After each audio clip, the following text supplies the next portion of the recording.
Last game of the week, mate, we've got the Brumbies versus the Chiefs. This is basically the Brumbies' last hope to finish anywhere near the top two now. They blew it last week. Now it's all on the line. They'll be fresh. That's the good news. No new injuries for either team, but the Brumbies have a whole team returning. Flipper, Noslonigan, and Alan Alatoa, the full front row back.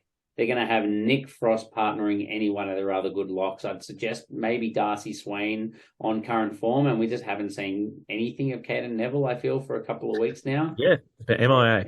He's just disappeared. No idea why. Valentini will come back into 6 to partner probably Tom Hooper and Pete Samu, maybe Valentini to 8 if that's the case. That was our preferred back row at the start of the year. The only issue with that is obviously Samu has not been played at 7 all year long, and their 7s have been very good for them. But that's what we want to see. And then you've also got the likes of Nick White, Len Ikitau, and Tom Wright all back into the back line. It's genuinely 2/3 of the team. Yeah, and it's the spine of the team, is it? I mean, you started with a Wallabies front row right there. It's the spine and limbs of the team, mate. It's the whole team. It really is.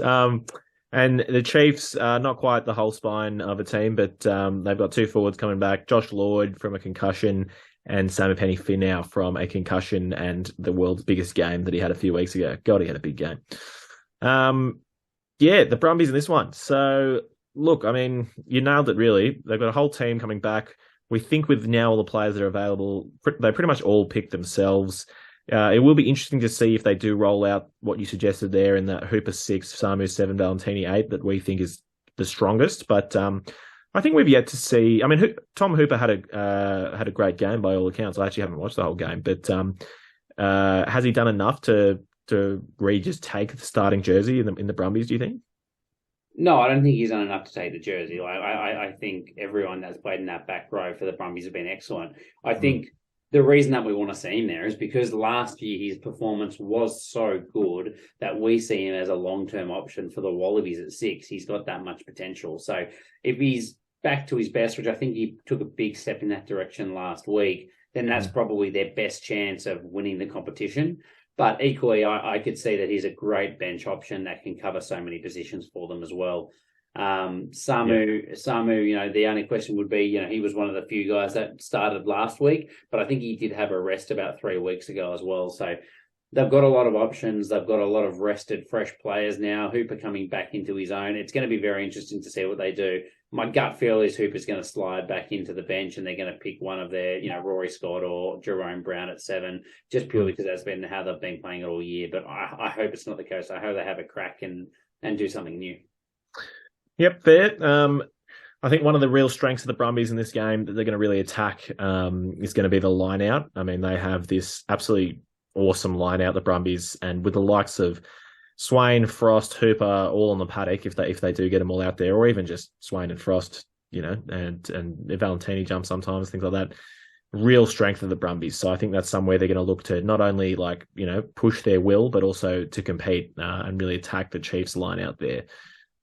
Which I think will be big. And then the centre pairing. You've been excited about Tamati Tua all year. Well, that's probably a little bit of an overstatement. I think he's been a really good replacement for them, but he's been patchy. At times he looks really, really good. At times he goes missing. When he's at his best, it's when he's taking those hard unders lines and getting them over the gain line so they can get quick ball to their outside backs. He's going to need to be at his best. It's a pretty intimidating defensive line with Alex Nankerville and Anton Leonard-Brown. Those guys are both very solid defenders. So I think he needs to have a blinder for the Brumbies to have a good game here because he's so important for them getting over the gain line, that one step out beyond their loose forwards. He is. And likewise, just like getting the ball to Ikitau, you know what I mean? Creating enough space so Ikitau can do something, not just being, I don't know, so one-dimensional. But I think the question for me on the Chiefs side of things is how seriously do they take this? Do they really want to show any of their hand against the Brumbies, who are a potential semi-final component? They're on a 2-week tour around Australia. They currently have an 8-point lead on the top of the table, so they could, worst case, lose this game, resting a few of their big guns, so they're real fresh for the back end of the year. Then they've got the Western Force in Perth next week, which I know they're on a 6-game winning run over there, but if the Chiefs are rolling out their big guns, mate, they're breaking that. Let's be honest. It's the Chiefs, yeah. Yeah, so I think they're gonna have a crack at resting this one or the next one. I actually think it's better for them to rest a fair few players for this game and then go in all guns blazing against the Western Force next week, and then have a bit of momentum coming forward. The only downside is obviously the travel back from Perth, whereas you can just leave them at home otherwise. But that's what I think they should do. Yeah, I think that's a good shout, and they have enough players have come back that they have the depth in all positions that they could rest a lot of their big guns. Like with Josh Lloyd, Natua, Koi, Manaki, Selby, Rickett, they can rest some of they can rest Tupavai, Retallick. They've seemed to have finally got all their props back, or quite a few of their props back, so they can rest some of their front rowers. They're actually in a really good place, and that there's certainly not the worst shout ever. Do I see them doing it though? I don't, but I think like there are a few guys that are surely due a rest. Like Shooter Stevenson has started every game bar one this year. I think round 5 was the last one that he didn't. That's got to be taking it out of him, surely. I know he's an outside back, so it's not quite the same. And Moni Narawa missed round 9. He's played nowhere near the same amount of minutes. And I think Ateni Nano Satura, they gave a rest for Peniasi Malimali only a few weeks ago as well. So I think that's where the question mark is, really. He gets a rest, maybe DMAC as well. Who knows? You can't really rest both of them. But either way, it's going to come down to, essentially what is the role of Joshuana in the back half of this season. I think they showed their hand, and that was that they think he didn't have a big role for them. But Bryn Gatland getting injured and is now missing, I think he tore his bicep, gone for the rest of the year. Yeah. They need to make sure that Joshuana is comfortable in this team, just in case something happens to either Shooter or DMAC, because otherwise there's a huge gaping hole in the class and the comfort of how that team's been steered around. So there's an opportunity for him this week or next week, I reckon. There is. I will say, if Shooter does go down, obviously, DMAC can go to 15, but Narawa's played quite a lot of 15 as well. And then they can just spout out another wing up. You know what I mean? Like it's, there is still a lot of flexibility there, but it's interesting. Shooter, you're right. It's not having a rest for such a long time, I think, partially will be, himself pushing, saying, mate, they were talking about me for All Black selection. Let me play every minute. I don't need to prove myself, but he's certainly been a little bit quiet in recent weeks compared to the way he started the season. But, he's tired, mate. Yeah, you think so?